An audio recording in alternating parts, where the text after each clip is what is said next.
So these are going to be the top 5 most fun and powerful samurai builds. This is going to be a mix of Dex Arcane and Dex builds, and overall I think you're going to have a really fun time playing with every single one of these, because I know I have. So without further ado, let's go ahead and jump right into this video. So this first build is going to be a Nagakiba Electrify Armament build, or the Lightning Samurai build. This is a really fun build to play. I absolutely love Electrify Armament combined with the Spinning Slash Ash of War on the Nagakiba. You do a ton of damage, you have an A scaling and dexterity, the physical damage is great, and with all the talismans and flasks combined, you're going to be doing a lot of damage. Everything you're seeing in the majority of these videos is going to be recorded in New Game Plus 5, so you are still doing a decent amount of damage. I am level 170, but 150 will definitely be a great cap for you. One thing to note as well with the Spinning Slash Ash of War, you're actually going to deal 33 stance damage when you use this Ash of War, so hitting your enemy a few times with it is going to break stances, allowing you to get off some really great criticals, and it's done pretty easily. My one piece of advice for this build is to really pick your windows when you can get off the full spinning slash, because that third slash within that Ash of War is going to be putting out the most damage out of those 3 slashes. The katana has an absolutely fantastic moveset, so you're going to be proccing successive attacks like crazy,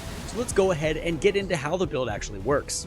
So for this exact build, we're using a Keen Nagakiba with the Spinning Slash Ash of War. You're also going to use the Gravelstone Seal to boost those Dragon Cult incantations. We're going to be using the Okina Mask for extra dexterity, and then whatever samurai garb you would like. I have the Rotwing Sword Insignia, the Shard of Alexander, the Lightning Scorpion Charm, as well as the Bullgoat's Talisman to raise our poise up over 51. And then for our flask, we're using the Thorny Crack tier and the Lightning Shrouding Crack tier. For my buffs, I'm using Flame Grant Me Strength, Golden Vow, and Electrify Armament. And as you can see, my stats are right there on the side. You can go ahead and pause the video and check them out right now for yourself. Now for our second samurai build, we are going to be continuing with the lightning theme. However, we are going to add some frost affinity in here on the Dragonscale blade. This weapon is absolutely incredible. I love the frost lightning effect that it has, where after you do the initial Ash of War, you're going to imbue the weapon with frost lightning, meaning you get that lightning damage, but it's also going to proc frost, giving you 20% damage extra to your enemy with a frost debuff. This weapon has always been a really fun time to use. It looks incredible, and obviously with the katana moveset, it just is going to feel so great to use. We have some great talismans here, as well as an awesome flask to get you to boost that damage even higher, and this build you're seeing now is being recorded at level 170 at New Game Plus 5. Now, if you really want to spike the damage up like crazy, and you are in New Game Plus with 2 of these katanas, you can absolutely shred enemies to pieces. Having 2 Dragonscale blades, both with the ice lightning effect on them, is one of the best combinations in the entire game, so I highly recommend you try that out if you have not. However, this weapon does have really nice physical damage on it, and you can get it incredibly early in the game in the Shifra River, so you can play through an entire playthrough pretty much with this exact weapon. So with that in mind, let's go ahead and look at exactly how this build is going to work. So for this build, we're going to be using the Dragonscale blade. We're also going to be using the Gravelstone Seal for our buffs. For armor, you can use whatever you want. I just thought this one looked cool, so that's what I went with. I'm using the Rotwing Sword Insignia, the Shard of Alexander, the Lightning Scorpion Charm, and the Dragon Crest Great Shield Talisman.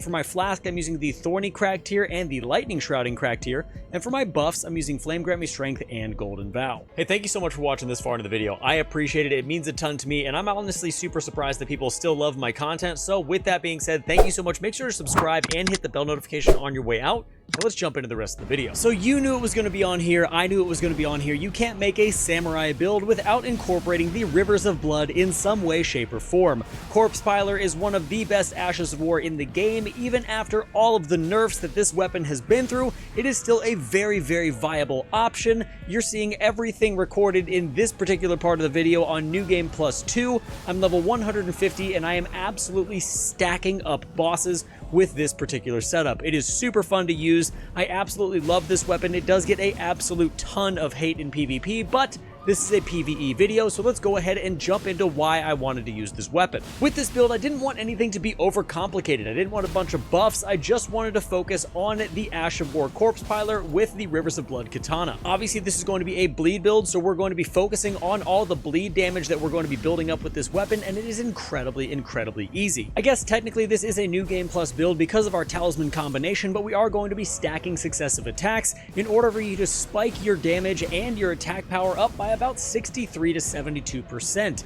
It is an absolutely incredible build. I love playing this way, and it is very fun in my opinion. So how the build works is we're going to be using the Rivers of Blood katana for corpse piler. It's also going to do a crazy amount of blood loss buildup, which is going to activate our white mask in our armor. You can use any other armor you would like, but I highly recommend the white mask. For your talismans, you're going to be using the Shard of Alexander, the Milson's prosthesis, the Rotwing sword insignia, and the Lord of Blood's exaltation. For our flask, we're going to be using the Dexterity Knot crystal tier and the Thorny Crack tier. Both of those tiers are going to benefit the Rivers of Blood very well, and we actually have no buffs for this build, and the stats are going to be over there on the side with 66 dexterity, and arcane is at 40. So for our next samurai build, anybody who's stuck around my channel long enough knows that I really enjoy poison builds, and I have a special place in my heart for poison builds in general. So we are using dual serpent bone blades to stack up poison and do a ton of damage. I was actually really impressed with this build, especially against Radagon. I had a fantastic time using it.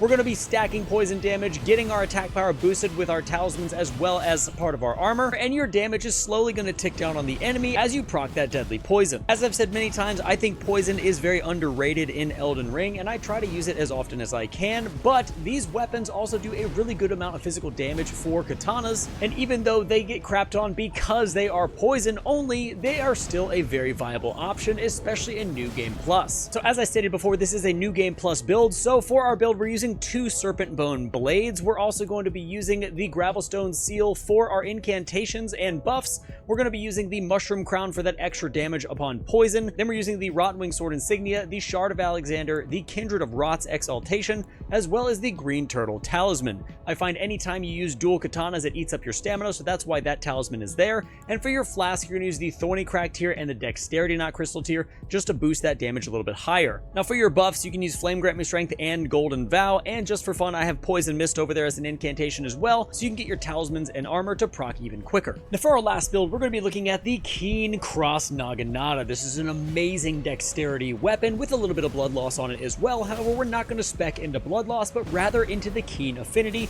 to get some excellent physical damage while capitalizing on Impaling Thrust. You're going to do an incredible amount of damage with this build. This right here is on New Game Plus 1, and I'm level 150, and the majority of my stats are going to be in Dexterity and Faith, but we'll get into that in just a minute. I absolutely love the moveset of this spear. It is probably my favorite spear in the entire game. It definitely has that Land of Reeds theme that we're going for with the top 5 samurai builds, and overall, it's just an excellent weapon to have in your arsenal. It's very easy to stack successive attacks with this weapon, which we're going to spec for, and we're trying to boost our AR as well as our Impaling Thrust Ash of War to do the most damage they possibly can do. So with that being said, let's go ahead and jump into how this build actually works. So as I said, we're using the Naginata. However, for your armor, you can use whatever you want. I have this particular setup to look exactly like a samurai. And for your talismans, you can use the Shard of Alexander, the Milson's prosthesis, the Rotwing sword insignia, and the Ritual Sword Talisman. If you only have one of these talisman right here, you can switch it out for the Dragoncrest Great Shield Talisman, or a Stamina Talisman as well would be a good idea instead. For your flask, I'm using the Opaline Bubble tier, as well as the Thorny Crack tier, because anytime I use the Ritual Sword Talisman, I like to have a little bit of a buffer with that Opaline Bubble tier to keep me from getting completely annihilated on that first hit, and hopefully keep that Ritual Sword Talisman buff going. The last thing I was using with this build is I'm using different greases. As you can see in the footage, I'm speccing this weapon for whatever I need it to do in that given moment. If I'm fighting a dragon, we have dragon grease. If we're fighting something that's weak to fire, I'm using fire grease, and so on and so forth. And there we have it. That is going to be it for our top 5 most fun and powerful samurai builds here in Elden Ring. Let me know any samurai builds that you guys run down in the comments below. I appreciate you guys watching to the very end and supporting me and my content. If you've not subscribed, make sure to subscribe and hit that bell notification so you can know when more is coming out. And until next time, guys, stay safe, enjoy the game, and I'll see you in the next one.